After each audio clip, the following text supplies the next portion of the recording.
Thank you to our Trade and Industry Secretary, Secretary Chris Roque, our honored guest, the President of the Republic of Korea, His Excellency Lee Jae-myung, the Ambassador of the Republic of Korea to the Philippines, His Excellency Lee Sang-won, Agricultural Secretary Francisco Chu Laurel, and the other members of the Cabinet, Philippine Chamber of Commerce and Industry President my Tocayo, Ferdinand R, the Federation of Korean Industries, Chairman Jin Roy Ryu, my fellow workers in government, our partners in the private sector, distinguished guests, ladies and gentlemen, good morning. 여러분 안녕하십니까?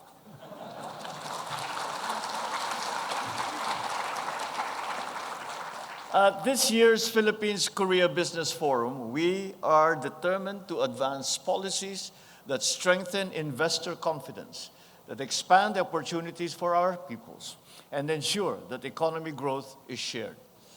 In a rapidly changing world, resilience is built not in isolation, but in partnership.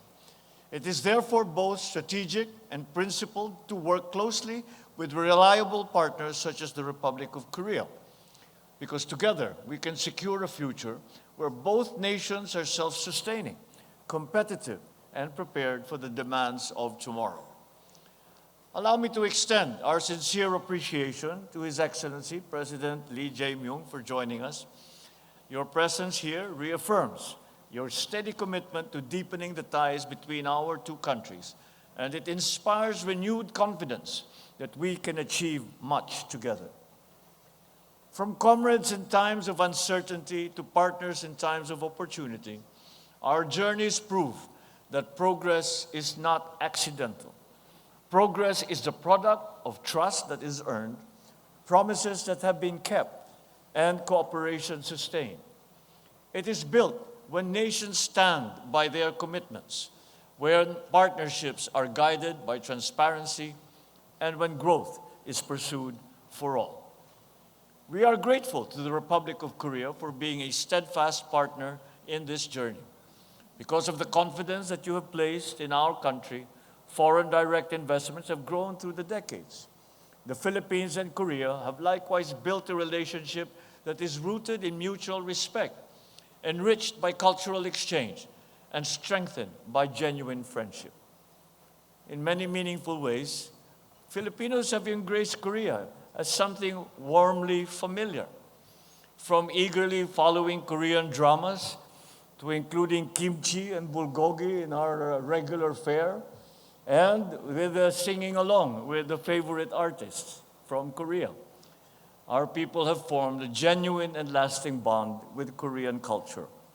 Today's forum celebrates the strong bond between our nations, and it underscores our commitment to attracting more investment that will drive inclusive growth in our region. It is an opportunity to present the direction of our economic development, the reforms that we have instituted, the investments that we seek to attract, and the environment we are continuously shaping, one that is transparent, that is predictable, and that is conducive to business. More importantly, it is a platform where our industry leaders, innovators, and decision makers come together to build enterprises that create value, that generate employment, and that uplift communities. Allow me to recognize the valuable contributions of the Philippine and Korean entities who are taking part in strengthening this cooperation. The business agreements signed earlier today on various industries, including shipbuilding, nuclear energy, aerospace, critical minerals, and supply chain and retail, health, and wellness, demonstrate our enthusiasm for our private sector to deepen our strong economic relations. All of these will ripple into significant partnerships that will generate projects, investments, and, of course, livelihood. So to our partners from Korea, your investment in the Philippines reflects a strategic and forward-looking decision. This administration remains persistent in its commitment to meaningful reform. We are eradicating bureaucratic barriers, reducing the cost of doing business, and boosting our competitiveness in the global arena. Through the Create More Act, we are opening the door to bigger investments that bring real opportunities to our people. We are supporting qualified projects that invest at least 50 billion pesos or create at least 10,000 jobs. They mean more business rising up, more Filipinos employed, and more families given the chance for a better life. Complementing this law is the Capital Markets Efficiency Promotion Act.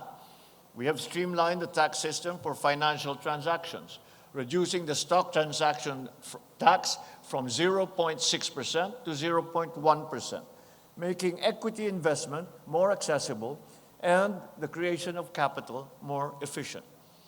We have also strengthened our economy through the Amended Foreign Investments Act. By lowering capital requirements for startups, advanced technology ventures, and enterprises that employ more Filipinos, we are making it easier for investors to do business in the Philippines. Likewise, through the amended Retail Trade Liberalization Act, we have significantly lowered the capital requirement for foreign retailers from $2.5 million to 25 million pesos. This makes it easier for investors to now enter into the market. By removing unnecessary pre-qualification requirements, we shorten the process for doing business while ensuring healthy competition that benefits Filipino consumers through better choices and fairer prices. In addition, Executive Order Number 18, Series of 2023, created the Green Lanes for strategic investments. These Green Lanes streamline permits and approvals for these high-impact projects which we are promoting. Together, these measures form a coherent strategy to create an economy that is dynamic, that is inclusive, and resilient. Of course, this forum would not have been possible without the Philippine Chamber of Commerce and the Industry and Federation of Korean Industries. Your collaboration exemplifies the very partnership that we seek to cultivate, one grounded in initiative, in coordination, and in purpose. As we move forward, let this gathering give rise to partnerships that are both profitable and purposeful. Let us pursue a more balanced trade strategy and a healthier economic position. Let us channel investments into priority sectors such as automotive manufacturing, into electronics, biotechnology, as these will define the next chapter of our development. Yet even as we speak of growth and competitiveness, let us never lose sight of why we pursue these.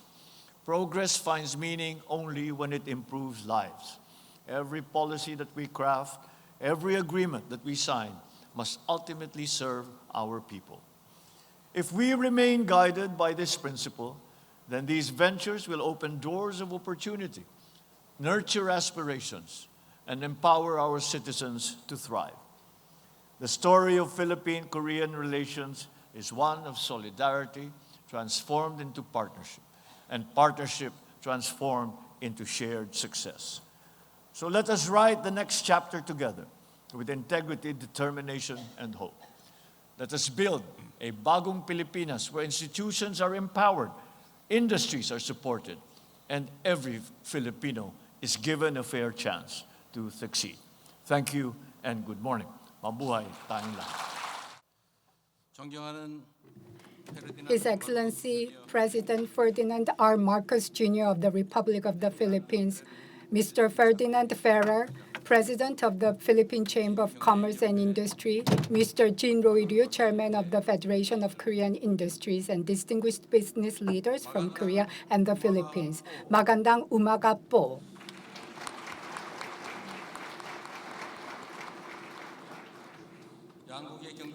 It is deeply meaningful that the business leaders of our two countries have gathered together to explore paths for our future cooperation. When I think of the Philippines, three impressions come to my mind. First is the Philippine Army Korean War Memorial that I often passed while traveling to and from Koyang City during my tenure as the governor of Gyeonggi Province. The Philippines was the third country after the US and the UK, the first country in Asia to dispatch thousands of troops to support South Korea during the Korean War. We have never forgotten that today's Republic of Korea stands upon the friendship and sacrifice extended to us by the Philippines.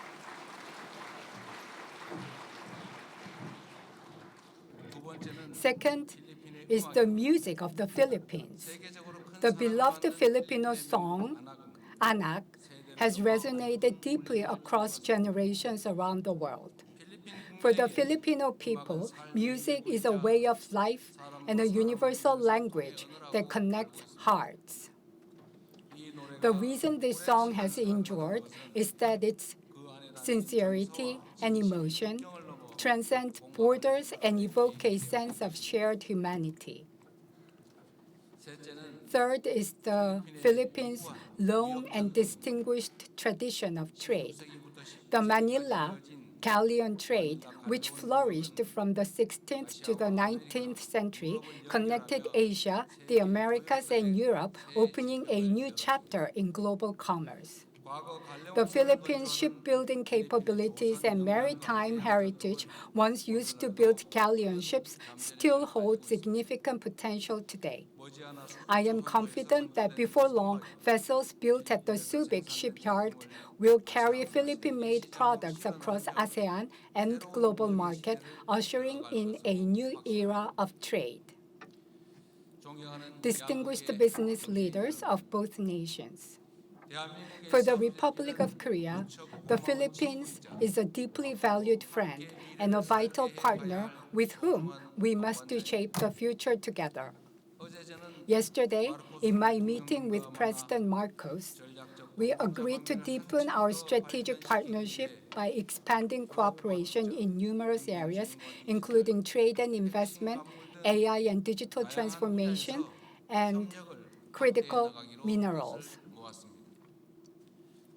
Above all, we strongly agreed on the importance of delivering tangible outcomes that our people can benefit from. The steady advancement of our bilateral ties has been made possible in large part thanks to the contributions of the business leaders who are gathered here today. I look forward to your continued insight and bold leadership in opening new opportunities ahead. Allow me now to outline three key directions for our bilateral economic cooperation. First is manufacturing cooperation to build a more resilient foundation for trade.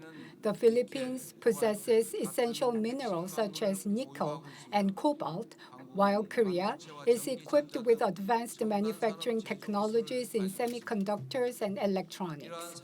Based on these complementary industrial structures, our two nations can generate substantial synergy. The shipbuilding sector also holds immense potential for cooperation. President Marcos demonstrated his strong commitment to bilateral cooperation by attending the Subic shipyard production launch ceremony held last September. Now, beyond traditional manufacturing, we must join forces in manufacturing AI to dramatically boost productivity and build next-generation industrial cooperation models. Second is energy cooperation for a sustainable future. As the era of AI and digital transformation advances, the importance of energy transition and carbon neutrality continues to grow. The Philippines has enacted the National Nuclear Safety Act with the aim of introducing commercial nuclear power by 2032, while actively expanding solar and other renewable energy sources. By combining Korea's world-class nuclear technology and clean energy capabilities with these efforts, our two nations can build a stable and eco-friendly energy systems together. Third is infrastructure modernization cooperation to accelerate growth. Logistics infrastructure that connects ports, roads and railways, and airports functions as the lifeblood of an economy. Under the banner of the Luzon Economic Corridor and the Build Better More initiative, the Philippines is advancing major infrastructure modernization, with many Korean companies actively participating and deepening cooperation. If these projects are completed successfully, the Philippine economy will gain new momentum, and the quality of life for its people will improve substantially. Distinguished business leaders of both nations, with long-standing trust as our foundation, our two nations seek to advance as partners in shared growth today and as strategic partners shaping joint prosperity tomorrow. If we design the business of the future upon our historical solidarity, our cooperation will create new opportunities, not only for our two nations, but also across Asia, the Pacific, and the global market. The government of the Republic of Korea will work together with the government of the Philippines to create the best possible environment for our companies to grow together. Together with the Philippines serving as this year's ASEAN chair, we will establish a new milestone in Korea-ASEAN cooperation. The Philippines cherish the spirit of Bayanihan, a beautiful tradition of mutual assistance and shared prosperity over individual reward. I hope that very spirit of Bayanihan will guide our discussions together today. I sincerely hope this gathering becomes the opening for a new chapter of cooperation between Korea and the Philippines. Maraming salamat po. Thank you very much.